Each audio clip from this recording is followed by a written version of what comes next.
Good day, everybody, and welcome to another edition of the Military and Foreign Affairs Network. I am your host, the voice of reason. Today, we are continuing our ongoing coverage of the Russian-Ukrainian war. Now, the big question right now, I think, on a lot of people's minds as we watch this war, what's next?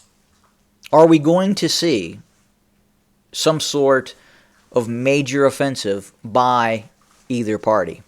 Are we going to see a Ukrainian operation directed towards Melitopol? Are we going to see a Ukrainian operation, counter-operation, looking to dive deep into Luhansk or Donetsk?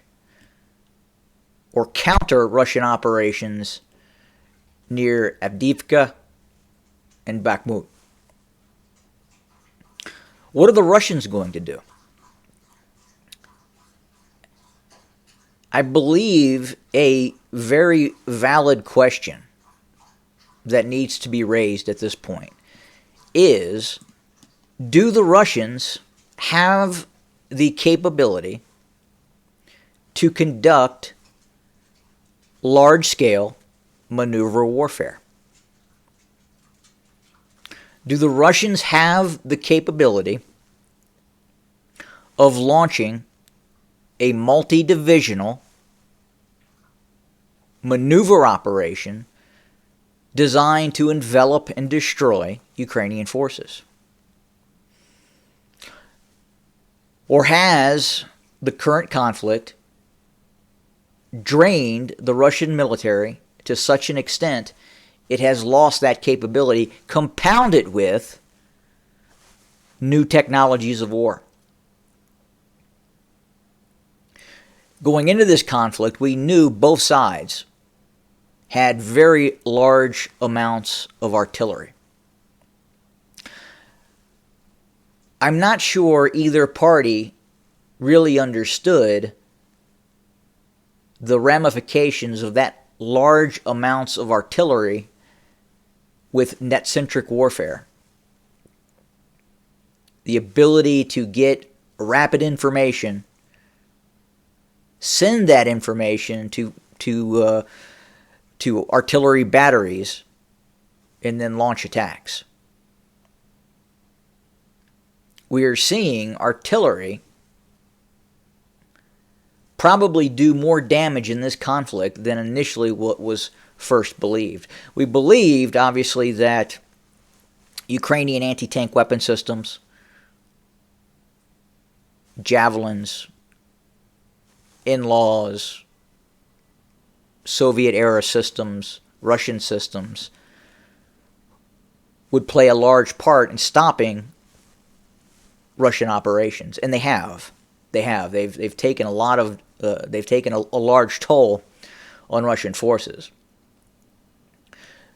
But I don't think what was anticipated was the capability of Ukrainian artillery.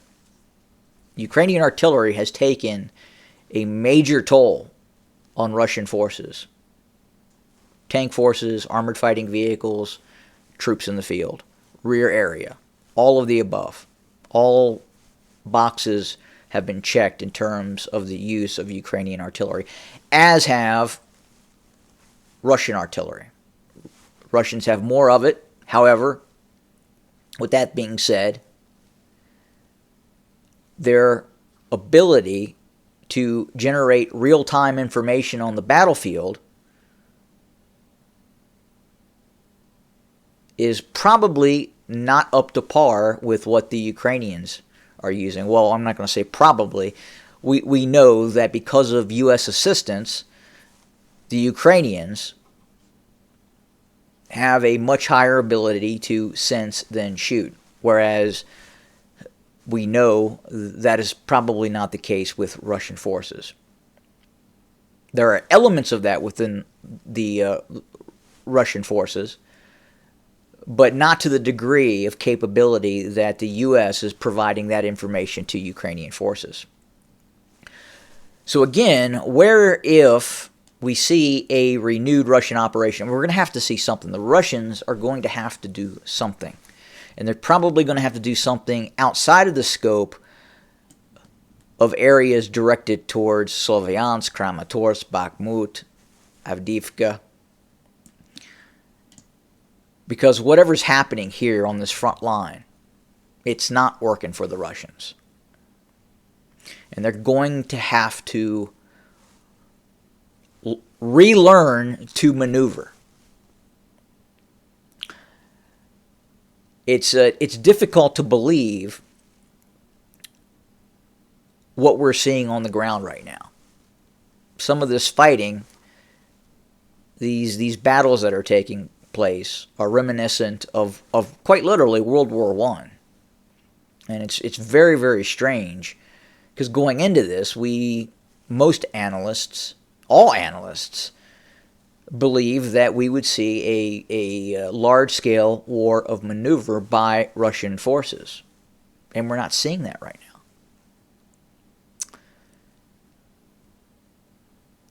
And again, a lot of that is because of Western intelligence. The Ukrainians, in real time, are being fed information by the U.S., by NATO partners, on the movements of Russian forces. Specifically, the ability to conduct river crossing operations, and there are numerous rivers that need to be crossed in Ukraine. And you need pontoon bridges, and you need that capability to cross those rivers.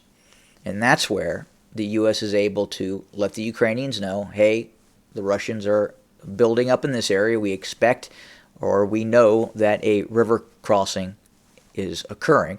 The Ukrainians are then able to bring to bear artillery, to include HIMARS and other systems as well, their own domestic systems, against those Russian forces. As are Russian forces as well. It's this real-time transmitting of information that is occurring. And it's making it very, very difficult for specifically the Russians to maneuver, but also for the Ukrainians as well. We had seen some frustrations by Ukrainian forces in the Kherson area. The Ukrainians lost quite a bit of men and materiel in their offensive operation designed to take the western bank of the Dnieper River. The Russians withdrew from this area, partly because they were just getting hammered by these HIMARS day in and day out. And it was very difficult to supply those forces. But the Ukrainians, when they would launch these attacks, they would take casualties, and they've taken significant casualties. So we believe right now both sides have lost over 100,000 personnel, both killed and wounded. Both sides. 200,000 plus combatant casualties total, probably more.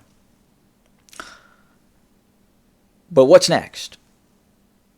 I'm not so sure we're going to see a Russian offensive operation take place in Belarus, south towards Kiev. I think in all likelihood it's going to come from Bryansk, or possibly out of Kursk Oblast in the direction from Belgorod to Kharkiv, Sumy, Chernihiv. Right now, we're just not seeing the force construct in Belarus that is going to give the Russians the capability to launch a successful operation towards Kiev on the western bank of the Dnieper River. The forces being compiled by the Russians are not of the size that was used at the onset of the war. We believe right now there is just over 10,000 Russian troops inside of Belarus, and some of them are not all combat troops as well. They support other missions such as air missions, cruise missile strikes, what have you, training.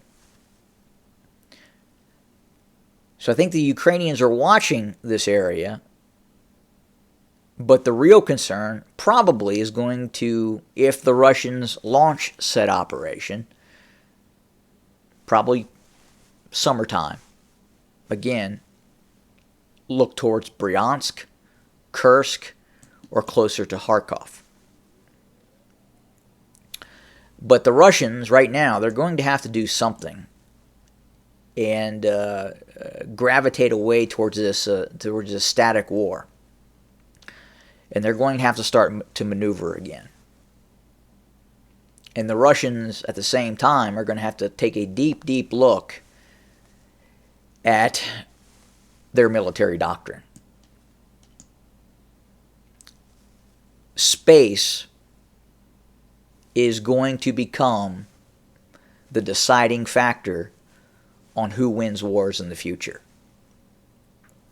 If you do not control space, and the opposing force is able to shoot down your global positioning satellites, your spy satellites,